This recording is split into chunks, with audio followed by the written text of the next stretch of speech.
Okay, here's the explanation for the concept of the derivative. GetAFive questions. Number one is just recognizing which one correctly plugs this function into the limit definition. So when I'm glancing at these, first thing that I see is that answer choice 1 is out. None of our limit definitions include the limit as x approaches c.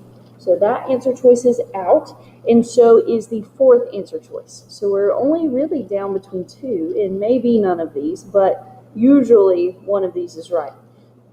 So let's look at the second one.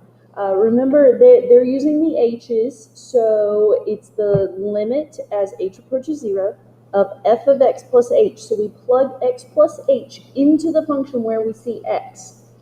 That looks correct on the first one. It should be x plus h cubed minus 4 minus f of x, so then just plugging in the function, over h.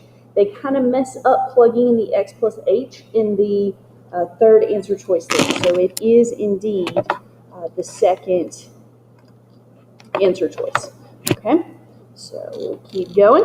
Now, let me give you a little insight on the second one. If you didn't know what to do, it's okay. Because in order to algebraically manipulate this, you have to use the sum or the sum identity for tangent. Now, there's no point in you learning that, really. I don't see them actually testing you on that.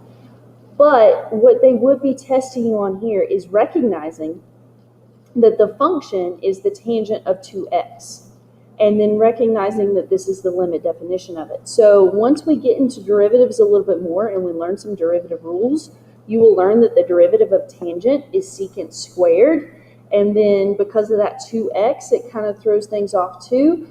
So I'm just going to go ahead and tell you that this is the answer. 2 secant squared of 2x is the answer to this problem.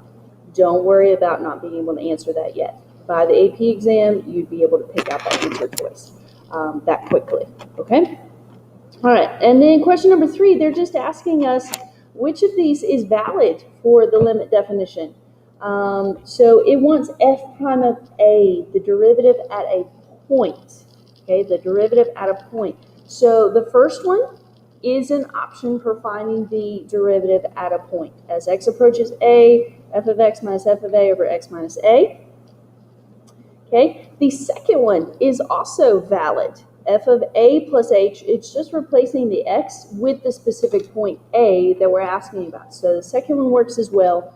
The third one is the limit definition, okay, but that is just going to give us f prime of x. That gives us the general derivative for the entire function, not at that specific point.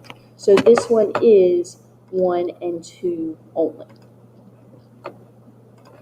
Okay, and then let's just make sure that I haven't done anything silly. Let's check these.